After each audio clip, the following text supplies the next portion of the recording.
Hi friends, welcome to Tamil Travel Talkies channel. First எல்லாருக்கும் ஓணம் திருநாள் வாழ்த்துக்கள். இங்கே டோட்டலாக பார்த்தீங்கன்னா வாழை இலையோட சேர்த்து 30 ஐட்டம்ஸ் இருக்குது.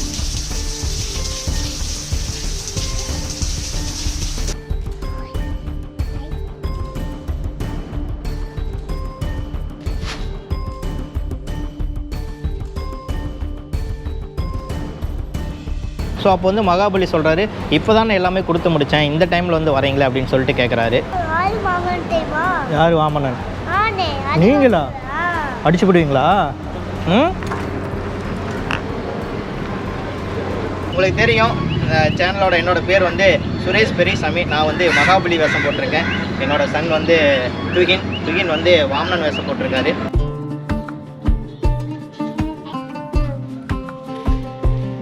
என்ன வேஷம் போட்டுட்டு இருக்கீங்க? வாமனன்.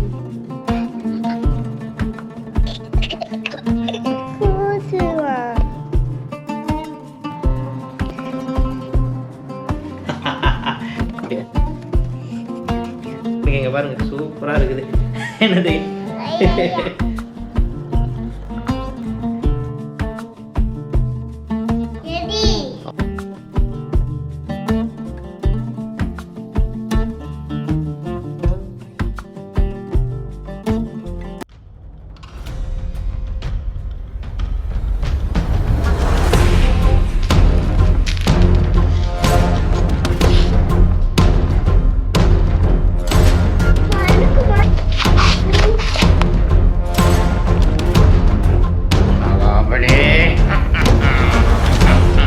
ஒரு வழியாக இந்த மகாபலி வேஷம் வந்து போட்டுட்டோம். எப்படி இருக்குன்னு பாருங்கள். இங்கே பாருங்கள் வாமனன் எப்படி இருக்காருன்னு பாருங்கள். வாமனன் உங்கள் ஃபேஸை காட்டுங்க. எப்படி? சூப்பரா? சூப்பர். ஓகே, சரி, ரெடி, நம்ம கிளம்பலாம்.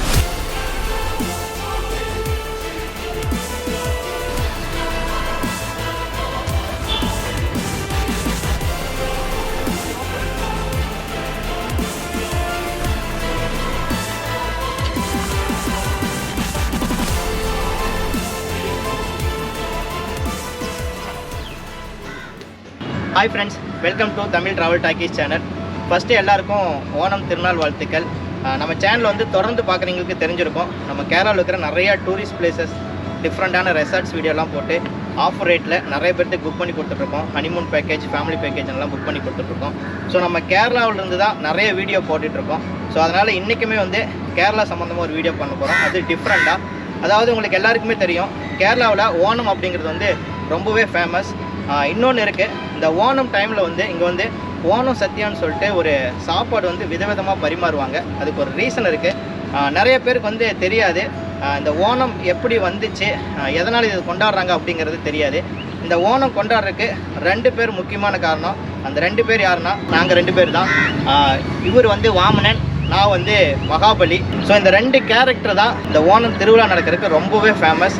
ஸோ அதை வந்து நான் போக போக இந்த வீடியோவில் எதனால் இந்த ஓணம் திருநாள் வந்து எப்படி வந்து உருவாச்சு அப்படிங்கிறத நான் சொல்கிறேன். இப்போ நம்ம எங்கே இருக்கிறோம் அப்படின்னா, திருவனந்தபுரம் கோவலமில் இருக்கிற டேஸ்ட் ஆஃப் கேரளா அப்படின்னு ஒரு ரெஸ்டாரண்ட் தான் இருக்கும். ஸோ நம்ம ஃபஸ்ட்டே சொன்னோம்ல, இந்த ஓணத்தில் வந்து ஓணம் சத்யா அப்படிங்கிற ஒரு ஃபுட்டு வந்து சாப்பாடு வந்து ரொம்பவே ஃபேமஸ்.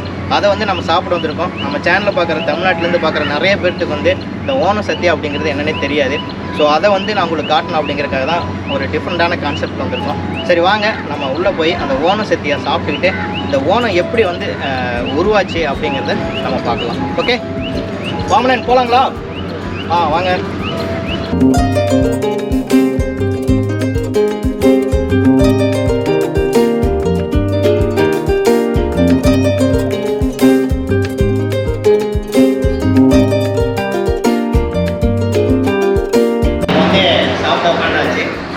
டேஸ்ட் ஆஃப் கேரளா அப்படிங்கிறது வந்து ஒரு பெரிய ரெஸ்டாரண்ட்.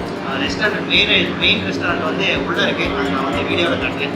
அந்த ஓணம் சத்யா வந்து ஸ்பெஷலாக வந்து அரேஞ்ச் பண்ணியிருக்காங்க. ஸோ ஓணம் டைமில் மட்டும் இது வந்து இருக்கும், மற்ற டைமில் இருக்காது. ஸோ அதுக்காக தனி பிளேஸ் வந்து வச்சுருக்காங்க. நம்மளும் இந்த பிளேஸில் வந்து வீடியோ எடுத்தால் நல்லாயிருக்கும் அப்படிங்கிறதுக்காக இப்போ வந்துச்சு. ஓகே, இந்த ஓணம் சத்யாவில் என்னென்ன வெரைட்டியெல்லாம் வைக்கிறாங்க அப்படிங்கிறத பார்த்துடலாம். இங்கே பாருங்கள், சாப்பாடு, ஊறுகாய், குழம்பு, பாயாசம்னு வெரைட்டியாக வச்சுருக்காங்க. இங்கே டோட்டலாக பார்த்தீங்கன்னா வாழை இலையோட சேர்த்து 30 ஐட்டம்ஸ் இருக்குது. இவ்வளோ நம்மளால் சாப்பிட முடியுமானே தெரில. சரி வாங்க ஒவ்வொன்றும் எப்படி இருக்குன்னு பார்க்கலாம். ஒவ்வொன்றுலையுமே நிறைய வெரைட்டி வச்சுக்கிறாங்க. இப்போ ஊறுகாவில் பார்த்திங்கன்னா 4-5 வெரைட்டி இருக்குது. இந்த பொரியலில் பார்த்திங்கன்னா 4-5 வெரைட்டி இருக்குது. பாயாசத்துலேயே 3-4 வெரைட்டி வச்சுருக்காங்க. ஸோ வாங்க எல்லாத்தையுமே நம்ம டேஸ்ட் பார்த்துடலாம். உப்பு, பாவக்காய் பொரியல், பனானா சிப்ஸ், இது ஒரு ஸ்வீட் சிப்ஸ், ஜிஞ்சர் ஊறுகாய், மாங்காய் அச்சாறு, நாரங்க அச்சாறு, டேட்ஸ் அச்சாறு, அச்சாறுனா ஊறுகாய், pineapple sweet, carrot khichdi, beetroot, வெள்ளரிக்காய் பச்சடி, அவியல். இது வந்து ரொம்பவே டேஸ்ட்டாக இருக்கும். எனக்கு ரொம்ப பிடிச்சதுங்க. கூட்டுக்கறி, ஏதோ ஓலன்னு சொல்கிறாங்க, பருப்பெல்லாம் போட்டிருக்காங்க. ஒரு வெஜ்ஜு கறி, அதாவது ஃபிஷ் செய்கிற மாதிரி வெஜ்ஜில் வந்து செஞ்சுருக்காங்க. பீட்ரூட் தோரன், பனானா, பப்படம், அடுத்தது சோறு. ஸோ இங்கே வந்து பார்த்திங்கன்னா கேரளா ரைஸ் வந்து கொஞ்சம் பெருசாக தான் இருக்கும், உங்களுக்கே தெரியும். பருப்பு, அதாவது வந்து சாம்பாருக்கு முன்னாடி வந்து பருப்புன்னு சொல்லி ஒன்று வைக்கிறாங்க. நெய். ஓகே, ஃபஸ்ட்டு இந்த ஐட்டமெல்லாம் வச்சுருவாங்க. இதெல்லாம் நம்ம சாப்பிட்டதுக்கப்புறம் பாயாசம், அதுக்கடுத்து பார்த்திங்கன்னா போலி, இதெல்லாம் தருவாங்க. அதுதான் எனக்கு இங்கே ரொம்பவே பிடிச்சது. நான் வந்து நிறைய இங்கே கேரளாவில் இருக்கிறனால ஒவ்வொரு வருஷமும் எங்களோட ஆஃபீஸில் வந்து இது மாதிரி அரேஞ்ச் பண்ணுவாங்க. அங்கே வந்து நம்ம சாப்பிட்ருவோம். பட் ஃபேமிலியாக நான் எங்கேயும் சாப்பிட்டதில்லை. ஃபஸ்ட் டைம் இப்போ தான் வந்து இந்த ஓணம் சத்தியை வந்து நான் ஃபேமிலியாக சாப்பிட்றேன். இங்கே பாருங்கள், 2 பேரும் சாப்பிட ஸ்டார்ட் பண்ணிட்டாங்க. வாமனன் வந்து பட்டையை கிளப்பிட்டுருக்கிறாரு. என்ன வாமனன், சூப்பரா? வாங்க எல்லோரும் சேர்ந்து நம்ம ஓணம் சத்தியாவை சாப்பிட்ருவோம். வாமனன் சாப்பிட்றலாமா? ஓகே ஓகே, நாங்கள் 2 பேரும் சாப்பிட ஸ்டார்ட் பண்ணிட்டோம். ஸோ நான் அந்த ஓணம் வந்து எப்படி வந்து உருவாச்சு அப்படின்னு சொல்லியிருந்தேன். அதை இப்போ நான் உங்களுக்கு சொல்ல போகிறேன். அதாவது இது வந்து ஒரு புராண கதை தான். ஒரு முன் ஜென்மத்தில் வந்து பார்த்திங்கன்னா ஒரு சிவன் கோயில்னு நினைக்கிறேன். அந்த கோயிலில் வந்து ஒரு விளக்கு எரிஞ்சிகிட்டு இருந்தது. அந்த விளக்கு வந்து அணையிற மாதிரி இருந்துச்சு. ஸோ அந்த டைமில் பார்த்திங்கன்னா ஒரு எலி வந்து அந்த விளக்கில் இருந்து அங்கேருந்து ஏதோ நெய்யை ஏதோ சாப்பிட வந்துட்டு அதோட வால் வந்து அந்த விளக்கு அணையும் போது அந்த திரியில் பட்டு திரி தூண்டி விளக்கு அணையாமல் நல்லா எரிஞ்சுது. ஸோ அதனால் சிவன் வந்து என்ன பண்ணார்னா அந்த எலிக்கு வந்து ஒரு வரம் கொடுக்குறாரு. பலி அப்படிங்கிற ஒரு பேரில் வந்து ஒரு அரசனாக வந்து பிறவி எடுத்துக்கலாம் அப்படின்னு சொல்லிட்டு ஒரு வரத்தை கொடுக்குறாரு. அவரு தான் இந்த வேஷத்தில் இருக்கிற மகாபலி. ஸோ அவர் வந்து எங்கே வந்து பிறவி எடுக்கிறாருன்னா ஒரு அசுரர்களாக இருப்பாங்களே அந்த குடும்பத்தில் வந்து ஒரு அரசனாக வந்து பிறக்கிறாரு. ஸோ அப்போ வந்து பார்த்திங்கன்னா நல்ல ஒரு திறமையான ஒரு ஆளாக இருக்கிறாரு. அதே சமயம் மக்கள் எல்லாம் நல்லா அரவணைச்சு அவரோட ஆட்சியில் நல்ல செழிப்பாக இருக்கிறாங்க. அந்த ஏரியா அது எங்கே அப்படின்னா கேரளாவில் தான் அவர் வந்து ஆண்டிருக்காரு. ஸோ அவர் நல்ல பலசாலியாக இருந்தாலும் அசுரங்கிறனால தேவர்களெல்லாம் சண்டை போட்டு வெல்றது அதில் வந்து ரொம்ப திறமையாக இருந்தார். ஸோ அந்த மாதிரி டைம்லலாம் யாகமெல்லாம் ரொம்பவே நிறையா பண்ணி நல்ல பலசாலியாக இருந்தார்.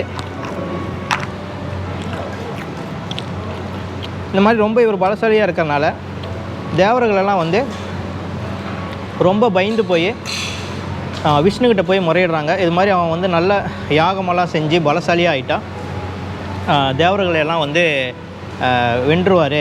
ஸோ அதுக்கு ஏதாவது ஒரு வழி பண்ணுங்க அப்படின்னு சொல்கிறாங்க. ஸோ அப்போ வந்து விஷ்ணு வந்து அவதாரம் எடுக்கிறாரு மண்ணுலகில் வந்து. அது என்னென்னா ஒரு அந்தனராக வந்து பிறக்கிறாரு. அவர் பேர் தான் வந்து வாமனன். ஸோ இவர் தான் பார்த்திங்கன்னா அந்த வாமனன்.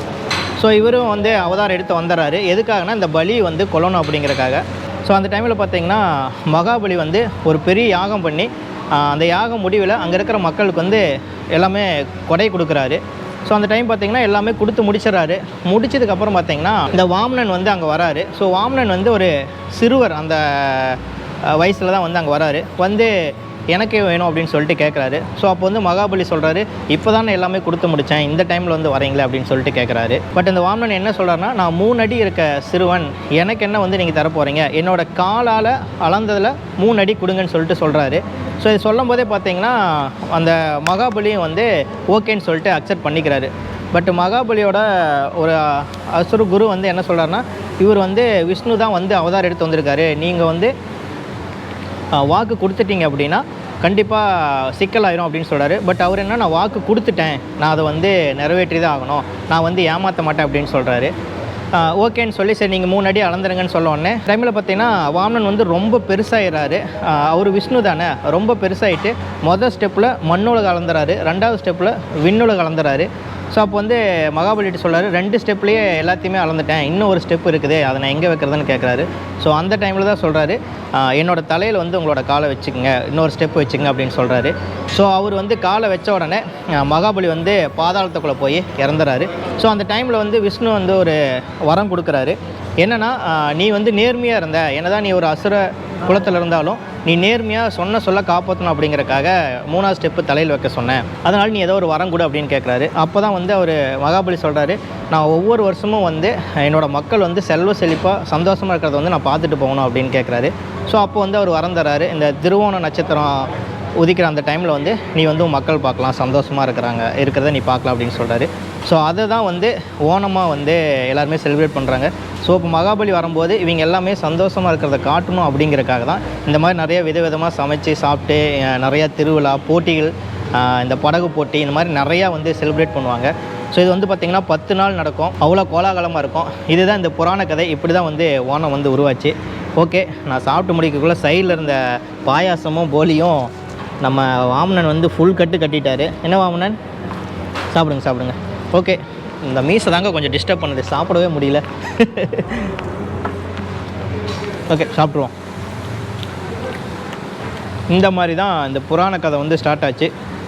இந்த மாதிரி புராண கதைனால தான் நம்ம வந்து இது மாதிரி உட்காந்து தமிழ்நாட்டிலேருந்து வந்து இங்கே உட்காந்து இந்த சாப்பாடெல்லாம் சாப்பிட்டுட்ருக்குறோம். என்ன வாமனன், பாயாசம் சாப்பிட்டீங்களா? சாப்பிடுங்க. ஃபஸ்ட்டு அடை பாயாசம். ஸோ என்னால் சாப்பிடவே முடியல, அவ்வளோ ஐட்டமெல்லாம் நிறையா இருக்குது. பாயாசம் வந்து 3 விதமாக இருக்குது. ஸோ நம்ம வந்து ஃபஸ்ட்டு அடை பாயாசம் வந்து சாப்பிட்றலாம். அடுத்தது பருப்பு பாயாசம். இந்த மீசை வேறு பார்த்திங்கன்னா வாய்க்குள்ளே போயிடுது, மீசை தூக்கி பிடிச்சிட்டு தான் சாப்பிட வேண்டியதாக இருக்குது. என்ன வாமனான், என்ன சவுண்டு? மகாபலி யாருன்னு தெரியுமில்ல? கட்டி வெளுத்துருவேன். நான் தான் மகாபலி. யார் வாமனன்? நீங்களா? அடிச்சு போடுவீங்களா? மகாபலி எப்படி வச்சு மிதிப்பீங்க சொல்லுங்கள்? காலிலே மிதிச்சிடுவீங்களா? ஓகே சரி. அடுத்ததாக போலி சேமியா பாயாசம். ஸோ இதுதான் இங்கே ஃபேவரட்டு. ஸோ இந்த போலி வந்து இந்த சேமியா பாயாசத்தை தொட்டு சாப்பிட்டிங்கன்னா அவ்வளோ டேஸ்ட் இருக்கும், செமையாக இருக்கும். நீங்கள் ஓணம் டைம் வந்து கேரளா வந்தீங்கன்னா சாப்பிட்டு பாருங்கள். பட் இது எல்லா ஹோட்டலையும் கொஞ்சம் காஸ்ட்லியாக இருக்குது. இங்கே வந்து பார்த்திங்கன்னா 450 ப்ளஸ் டேக்ஸு, அரௌண்ட் 500 உங்களுக்கு வந்துடும். பட்டு ஒரு டைம் இந்த கேரளாவில் இருக்கிறவங்க எல்லாருமே பார்த்திங்கன்னா அங்கே பாருங்கள், நமக்கு பின்னாடி நிறைய பேர் சாப்பிட்டுட்ருக்காங்க. ஸோ வந்து எல்லாருமே சாப்பிட்டுட்டு தான் இருக்காங்க. நிறையா நல்ல ரஸ்ஸாகவே இருந்துச்சு. இந்த ஓணம் சத்யா வந்து சாப்பிட்டு பிடிக்க போகிறேன். நிறைய ஐட்டம்ஸ் இருக்குது, என்னால் எதுவும் சாப்பிடவே முடியல. சாப்பாட்டோட பார்த்திங்கன்னா அடுத்ததாக ரசம், மோர், புளிச்சேரின்னு சொல்லிட்டு என்னென்னமோ வச்சுருந்தாங்க. அதெல்லாம் சாப்பிட முடியல, அவ்வளோ ஐட்டம்ஸ் இருக்குது. நீங்களும் கேரளா வந்தீங்கன்னா இது மாதிரி சான்ஸ் கிடச்சுன்னா சாப்பிட்டு பாருங்கள், உண்மையாலுமே சூப்பராக இருக்கும். சப்போஸ் நீங்கள் கோவலம் வந்தீங்க அப்படின்னா டேஸ்ட் ஆஃப் கேரளான்னு கோவலம் பீச் முன்னாடியே பார்த்தீங்கன்னா ரைட் சைடில் வந்து இருக்கும். அங்கே லொக்கேஷன் வந்து நான் வீடியோட நான் லொக்கேஷன் கொடுக்குறேன், நீங்கள் சாப்பிட்டு பாருங்கள். இங்கே வந்து பார்த்திங்கன்னா நிறையா இருக்குது, இங்கே ரெஸ்டாரண்ட் பக்கத்தில் இருக்குது. ஸோ அதில் வந்து பார்த்திங்கன்னா நான்வெஜ், வெஜ்ஜுன்னு சொல்லிட்டு நிறைய ஐட்டம்ஸ் இருக்குது. நீங்கள் சாப்பிட்லாம். பட் இப்போ என்னால் அதை காட்ட முடியல. நான் வேணா இன்னொரு நாள் வந்து இங்கேயே வந்து என்னோட ஸ்டேவும் இருக்குது. ஸோ அந்த ஸ்டேவில் நான் ஸ்டே பண்ணிவிட்டு இந்த ரெஸ்டாரண்ட் எப்படியெல்லாம் இருக்கும் அப்படிங்கிறத நான் உங்களுக்கு காட்டுறேன். நீங்கள் கோவலம் வந்தீங்க அப்படின்னா இந்த டேஸ்ட் ஆஃப் கேரளா வந்து சாப்பிட்டு பாருங்கள். ஓகே எல்லாருக்கும் ஹாப்பி ஓணம். வாமனன் எல்லாருக்கும் ஹாப்பி ஓணம் சொல்லிடுறேன். ஹாப்பி ஓணம். பாய். அடுத்து ஒரு இது மாதிரி டிஃப்ரெண்டான ஒரு வீடியோவை நம்ம பார்க்கலாம். அது வரைக்கும் அனைவருக்கும் பாய்.